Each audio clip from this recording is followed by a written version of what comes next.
Good morning, beautiful people. It's time for Prime Flash with me, AUDREY ZATSA, on My Media Prime Television.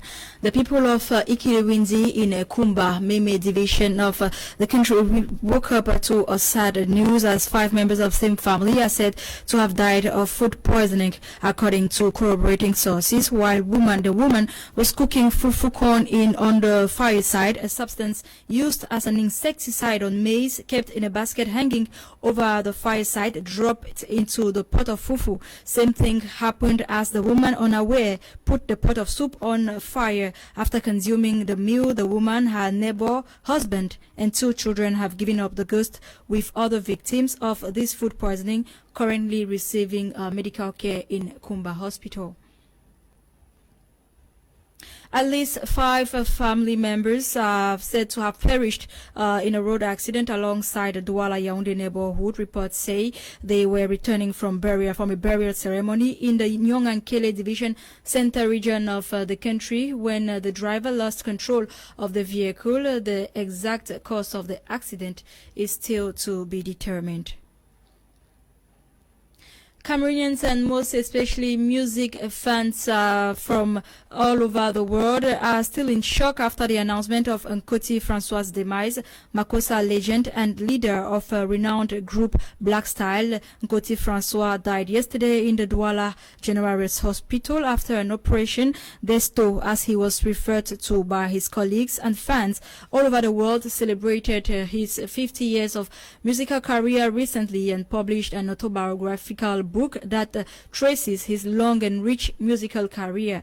He is the promoter of Fomaric Fair, or he was the promoter of Fomaric Fair during his life. He has been mayor of Bonalea for 11 years. He leaves a heavy legacy to future generations.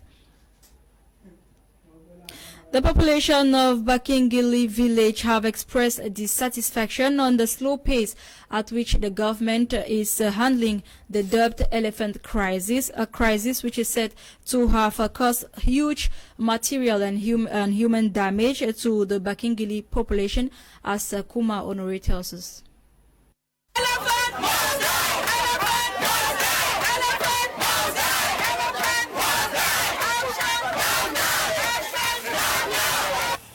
Good evening, televiewers. You're welcome to Edinau, West Coast Municipality, particularly in Bakingili, gateway to Edinau, where inhabitants and villagers of this village have been sleeping with one eye open for the past 3 months because of the incident of elephants destroying crops and threatening human lives within this village. The issue of elephants coming into Bakingili village have been rampant of recent for the past 3 months as crops have been destroyed, houses tampered, and people's lives also tampered. Inhabitants and villagers of this village have reported this issue to the traditional ruler, to the mayor, and to the divisional officer of Edinau West Coast Municipality. But to them, the administration has given deaf ears to their cries and their worries, so they decide to come out in their numbers today to take the regent chief hostage and to demand for an answer. Since about 5 years ago, I've been suffering this problem. Up to now, there's no solution to the problem. That's why we have seen the whole village has risen up to come and block the chief palace, that the chief should not go out till there's a solution, a lasting solution to this problem. Need an immediate solution, else the chief will not go out of his palace. Even if they happen to send us out of this palace today, we will still come back here till the government intervene and see what they can do to this elephant.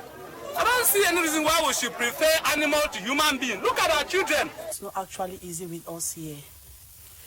All this while we have been living with fear, because sometimes you will hear the elephant eating and the whole place will be too frightening for us to go out. From 10 o'clock in the night, it's impossible for you to go out alone because you can meet it anyway. Like on Tuesday last week at 10:30, just on the roadside, the elephant was eating where they parked the car. It was eating. Let's also talk to the region chief of Bakingili, who was taken hostage earlier this morning by the angry population and was only released with the intervention of the gendarmes from Edinau subdivision sent by the divisional officer for Edinau alongside the chief of post for forestry and wildlife to intervene on this issue. Long process. Since elephant came to this Bakingili, it had more than 10, 11 years. But this time around, about 3 years, we have this crisis, elephant conflicts. We have reported it to the government. They have done scary mission. They say we should do some tradition to appease the elephant. We did the Malay dance. We invited other villages. They came, nothing is done. Are you satisfied with the response of the administration? Yes, I'm happy. And I will see the action, I will see the reaction of the administration. That is what we gathered from Bakingili village today. It has been Kuma Honore signing in for My Media Prime Television. Thank you there, Kuma Honore. The Ministry of Secondary Education, Professor Pauline Nalova-Lyonga, the Minister of Secondary Education, Professor Pauline Nalova-Lyonga, has released an official statement demanding the payment of examination fees before the start of the school year. The release, which was signed on August 3, states that payment for the 2021-2022 academic year begins on the 9th of August. Nalova-Lyonga informs parents that payments will be electronic through Compost, Express Union, MTN, or Orange Cameroon at Freeland First Bank or EcoBank. On our health page, we talk about breastfeeding. Set every August for the first 7 days of the month, World Breastfeeding Week aims to highlight the huge benefit that breastfeeding can bring to both the health and welfare of our babies. Our health reporter, Bokengo Wali.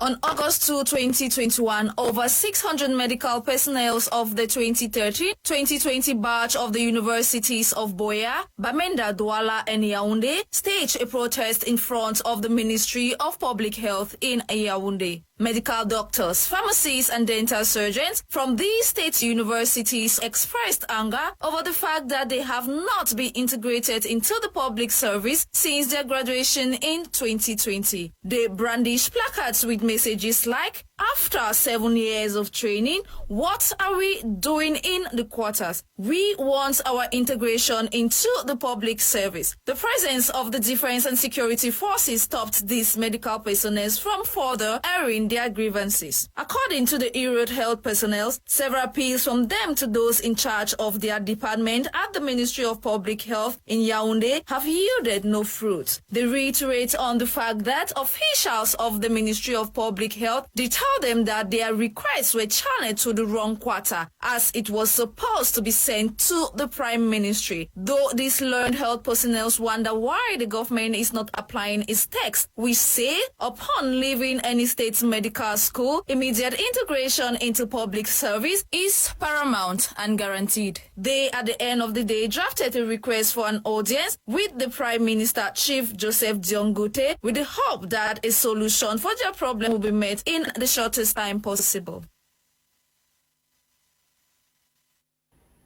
Sorry for this little mix-up. We will be coming back to our breastfeeding report later. Let's move out of the country. In Nigeria, inflation has hit displaced families as many are struggling to buy food. According to the National Bureau of Statistics, the inflation rate reached a high record of 18% in March.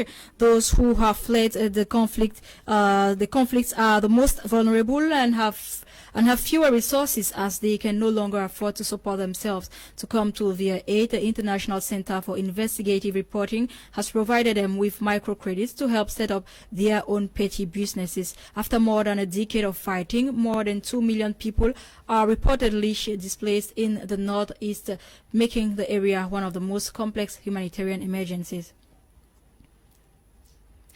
The third wave of COVID-19 has been announced in Dakar, Senegal. The Delta variant is wreaking havoc, causing a large number of infections and complications.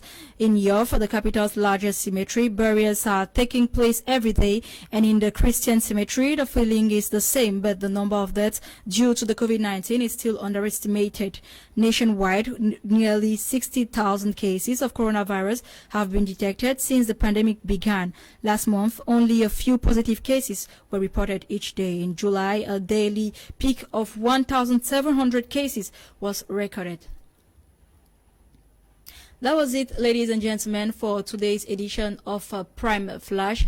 Thanks for watching. You get more details in the 6:30 p.m. news with Fon Quinta. Meanwhile, stay blessed in the company of programs on the African Eye. Bye.